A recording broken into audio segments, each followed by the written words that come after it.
تو وہ جناب وزیر صاحب جو گارلک کو ادرک کہتے ہیں، اور پھر ان کو یہ معلوم نہیں کہ کھانے پینے کی اشیاء کیوں مہنگی ہو رہی ہیں. بہرحال اہل کراچی جو اس ملک کا اقتصادی نظام سنبھالے ہوئے ہیں، اس ملک کو سب سے زیادہ ٹیکس دیتے ہیں، ان کے اوپر ان کی رہائش کے، ان کے رہنے کے تمام راستے بند کیے جا رہے ہیں. انہیں پبلک ٹرانسپورٹ میسر نہیں ہے. وہ لوگ جنہوں نے کراچی کے پبلک ٹرانسپورٹ کے راستوں کے اوپر تجاوزات کھڑی کیں، آج بڑے فخر کے ساتھ، بڑے تمطراق کے ساتھ پریس کانفرنس کرتے ہیں اور کہتے ہیں کہ چیف جسٹس صاحب آپ انصاف نہیں کر رہے. ان لوگوں نے کراچی کو ایک عرصے تک خون میں نہلایا، لوگوں کے مال و جان و مال کو خطرے کا سبب بنے. یہ ایک شخص موبائل فون لے کر باہر نہیں نکل سکتا تھا، اور ان کی سرپرستی کون کر رہا تھا؟ جنرل پرویز مشرف. جب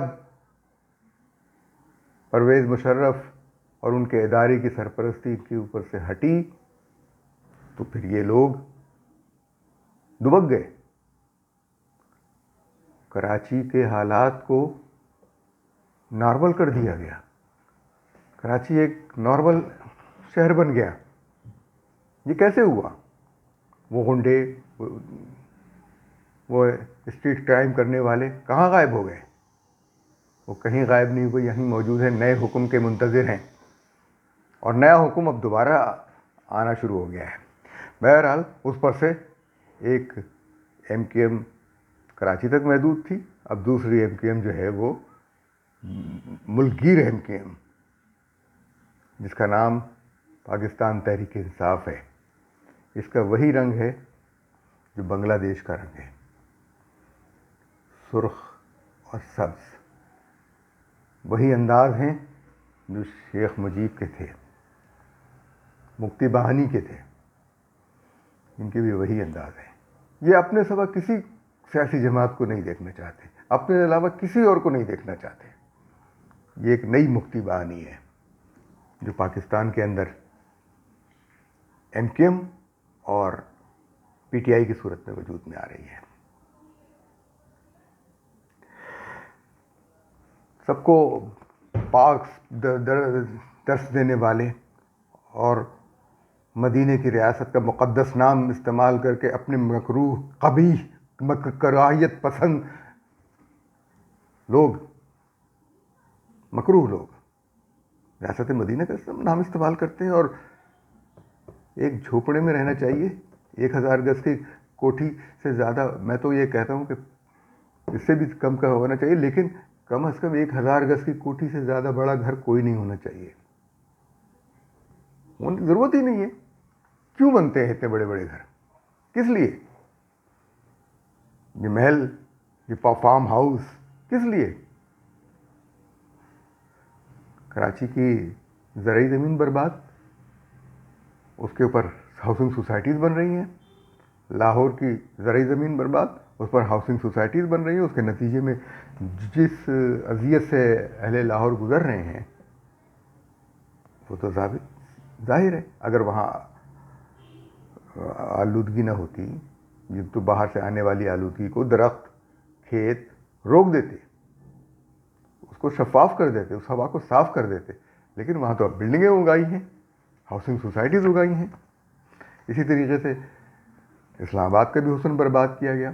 بنی گالہ اس کی بہترین مثال ہے. اور صرف یہ نہیں ہے، عدالت جو آج کہہ رہی ہے کہ تجاوزات والی بلڈنگ کو گرا دو، اس کو یہ ہمت نہیں ہوئی کہ بنی گالہ کو مسمار کر دیتی. چیف جسٹس، اس وقت کے چیف جسٹس ثاقب نثار جو ہے، وہ 22 فروری 2018 کی بات ہے کہ سپریم کورٹ میں بنی گالہ میں تجاوزات سے متعلق کیس کی سماعت کے دوران ایڈیشنل اٹارنی جنرل نے انکشاف کیا کہ بنی گالہ میں Tehreek Insaf P T I کے چیئرمین کے گھر کی تعمیر کا سائٹ پلان منظور شدہ نہیں ہے. چیف جسٹس ثاقب نثار کی سربراہی میں 3 رکنی بینچ یہ مقدمہ سن رہا تھا۔ سماعت کے آغاز میں تحریک انصاف کے سربراہ کے عمران خان کے وکیل بابر اعوان نے بنی گالہ میں عمران خان کے گھر کے نقشے کی دستاویزات عدالت میں پیش کی۔ ایڈیشنل اٹارنی جنرل نے دستاویزات کے متعلق کہا کہ بنی گالہ کی دستاویزات سے متعلق یونین کونسل کا ریکارڈ چیک کیا، جس میں یہ بات سامنے آئی کہ عمران خان نے 1999 سے آج تک سائٹ پلان کی منظوری نہیں لی۔ کاغذ دکھا دیے گئے بنا کے، لیکن منظور شدہ نہیں تھے وہ۔ عمران خان کے وکیل بابر اعوان نے عدالت میں دلائل کیا کہ یونین کونسل بہارا کہو کا NOC 1990 کا ہے۔ جال سازی ادھر کی ادھر، ادھر کی ادھر۔ عمران خان نے زمین کی خریداری کی فیس 2002 میں ادا کی اور 250 کنال اراضی پر گھر کی تعمیر کے لیے نقشہ یونین کونسل میں جمع کرایا۔ 250 کنال، ایک کنال 600 گز کا ہوتا ہے، 600 ضرب 250۔ آپ سوچ لیں کہ کتنا بڑا رقبہ ہے یہ۔ اہل کراچی یہ سوچیں کہ 600 گز ضرب 250 یعنی 600 گز کے 250 گھر بن سکتے ہیں۔ اتنی بڑی زمین پر ایک اکیلا عمران خان رہتا ہے، اس کی پیرنی رہتی ہے اور کوئی نہیں۔ مکین تو یہی ہیں، باقی تو چمچے ہیں۔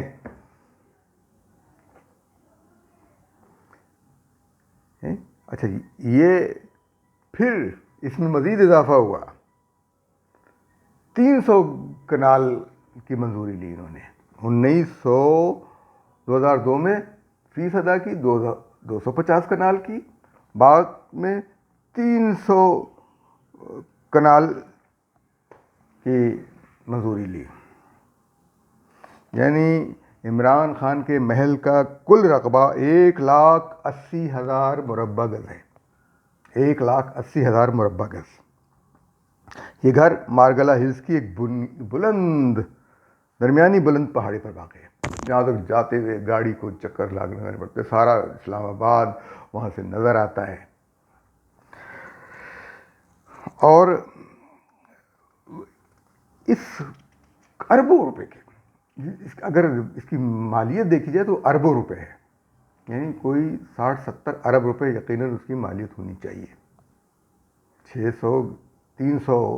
600 گز کے 300 مکان اسلام آباد میں ایک اس طرح کے زمین کی 600 گز کی زمین جو ہے اس کے پلاٹ کی کم سے کم قیمت 4 کروڑ ہے۔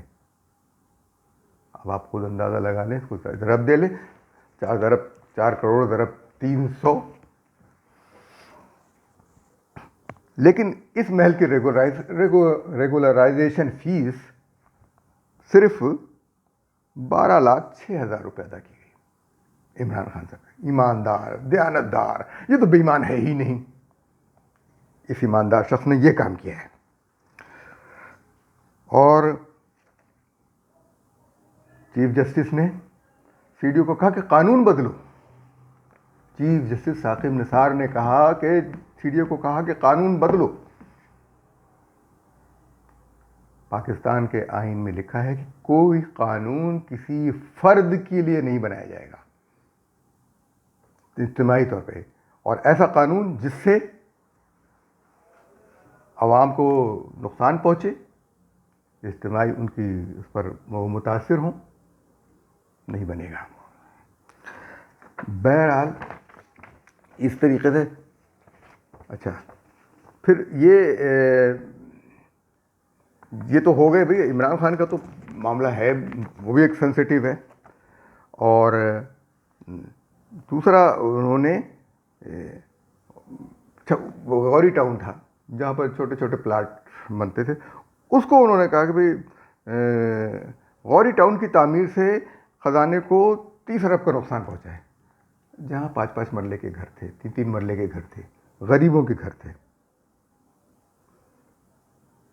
جو زمین تھی صرف اس کے اندر ریگولرائزیشن یا وہ اس کا معاملہ تھا، ان کے لیے قانون نہیں بنا۔ وہاں پر جو ہے وہ بنی گالہ کی تعمیرات کو جو ہے وہ وہ گرایا جاتا رہا.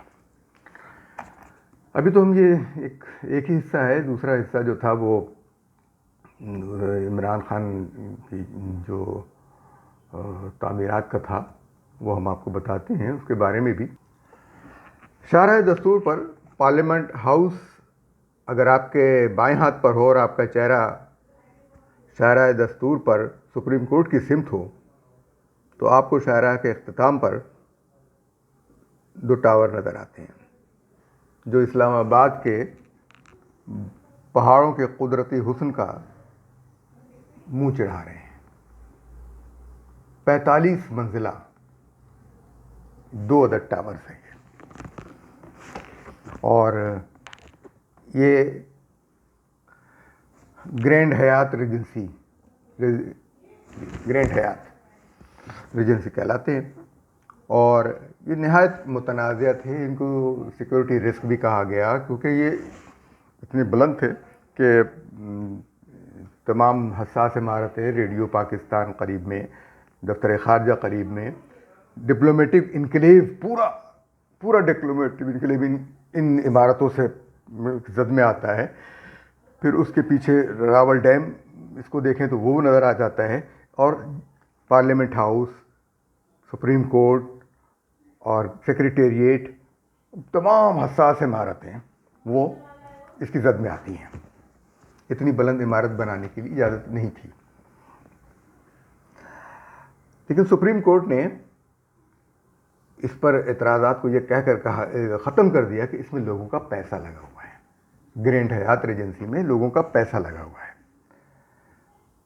اور جرمانے کی رقم جو ہے وہ ویسے دے دیں وہ اور جمع ہو جائے.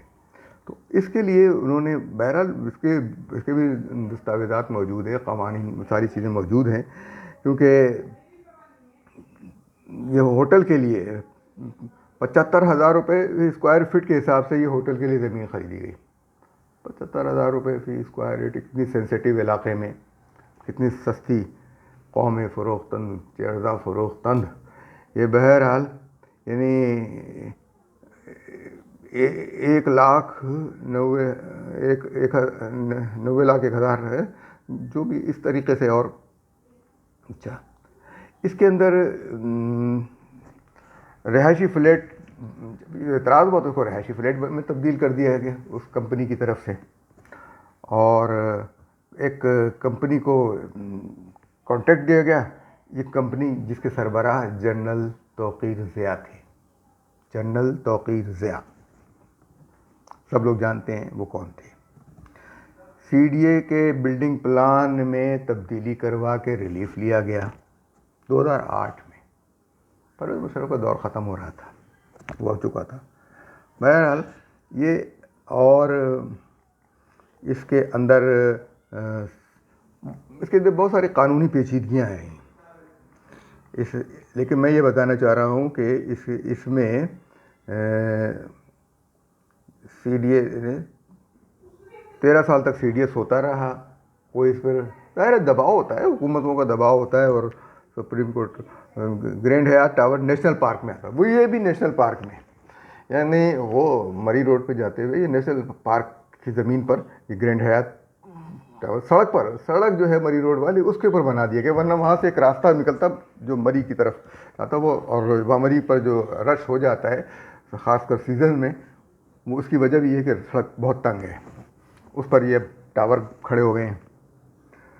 تو عدالت نے حکم جاری کیا تھا کہ بی این پی کی لیز منسوخی جو ہے وہ کے خلاف عدالت نے بھی بی این پی کا ساتھ دیا، یعنی توقیر ضیاء کی کمپنی کا.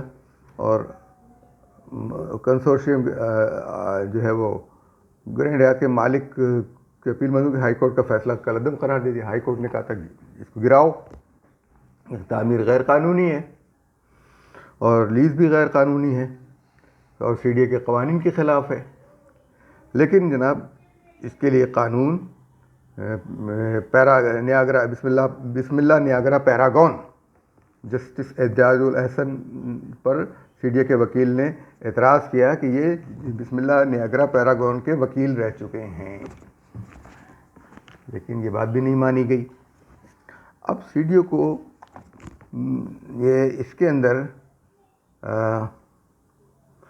گرینڈ حیات کے وکیل علی ظفر صاحب اب وزیر ہیں, اور برق گرتی ہے تو بیچارے مسلمانوں پر, صرف کراچی والوں کے لیے ہے یہ, اور ان کے بھی چند علاقے جہاں سے ان کو پیسے نہیں مل رہے. چیف جسٹس ثاقب نثار نے کہا کہ سی ڈی اے کا کمزور شخص کے ساتھ داؤ چل جاتا ہے لیکن عدالت عظمیٰ کے ساتھ نہیں چل سکتا. اتنی کمزور شخص کی بات کس پہ کر رہے ہیں؟ یہ اتنی بڑی بلڈنگ, اور گرینڈ حیات کو 8 ارب روپے جو ہے وہ 17 سال میں ادا کرنے ہوں گے. یہ اس طرح کی جرمانہ لگا کر ان کو کلیئر کر دیا گیا. گرینڈ حیات میں جناب والا تعمیر میں بتایا جاتا ہے کہ چودھری نثار صاحب بھی ملوث ہیں. سابق chairman C D H Kamran Lashari, سابق ممبر پلاننگ بریگیڈیئر نصرت اللہ, سابق ممبر فائنانس کامران قریشی, سابق رکن ایڈمنسٹریشن شوکت محمد, سابق رکن انجینئر موئن کاکا, اور اس کے علاوہ جن لوگوں نے فلیٹس لے رکھے ہیں, ایف آئی اے کے جو سربراہ تھے اس وقت کے ڈائریکٹر جنرل بشیر میمن, جو بڑے جن کو بہت اعتراض کیا جا رہا ہے, انہوں نے یہ کہا تھا کہ گرینڈ حیات کے ہوٹل کے مالک نے اپنے کئی اپارٹمنٹ اہم لوگوں کو تحفے کے طور پر دیے ہیں, اور 30 ارب سے زیادہ اس وقت جن کی ملکیت ہے, اور اسکینڈل کی مالیت 30 ارب سے زیادہ ہے, جن کو اچھا انہوں نے نام نہیں بتایا تھا کہ بھئی کن کن لوگوں کے نام ہیں. سی ڈی اے کی جانب سے اسلام آباد ہائی کورٹ میں لگژری فلیٹس کے مالکان کی فہرست پیش کی گئی. اس میں اس عمران خان کا فلیٹ ہے, اور گورنر اسٹیٹ بینک اس زمانے کے اشرف وتھرا, پیمرا کے چیئرمین ابصار عالم اس وقت کے, سابق چیف جسٹس پاکستان جسٹس ناصر الملک, لاہور ہائی کورٹ کے سابق چیف جسٹس جسٹس افتخار حسین چودھری, وزیر اعلیٰ بلوچستان جو اب سابق ہو گئے جام کمال, سابق نیول چیف آصف سندیلا, سابق سیکرٹری خارجہ Salman Bashir, lieutenant general retired Ahsan Azhar Hayat, T V اداکارہ فریال گوہر, کرکٹ بورڈ کے چیئرمین احسان مانی, سابق وزیر دفاع احمد مختار, سابق وزیر دفاع و سابق وزیر خواجہ آصف کا بیٹا خواجہ محمد اسد, سیاستدان کشمالہ طارق, سابق وفاقی وزیر برجیس طاہر کا بیٹا ثاقب برجیس, سابق director general C D A Sohail Durrani, سابق T V anchor Naseem Zehra, اور سابق لینڈ کمشنر ساجد ہوتیانہ, اور شہزادی شالال عباسی کے لگژری اپارٹمنٹس ہیں. اور سعد نعمان جو ہیں, نعمان بشیر کے صاحبزادے وہ, اور حمزہ سلمان, اور یہ لوگ بھی انہوں کے نام پہ بھی پاکستان بیت المال کے مینیجنگ ڈائریکٹر جو تھے اس وقت عابد وحید کے بھائی شیخ عامر وحید, اور یہ جو ہے ان لوگوں کے جناب نام تھے. بہرحال اب اس سے زیادہ میں کچھ نہیں کہہ سکتا ہے, یہ بہت ہو گیا, اس بہت کو سمجھیے. اللہ حافظ.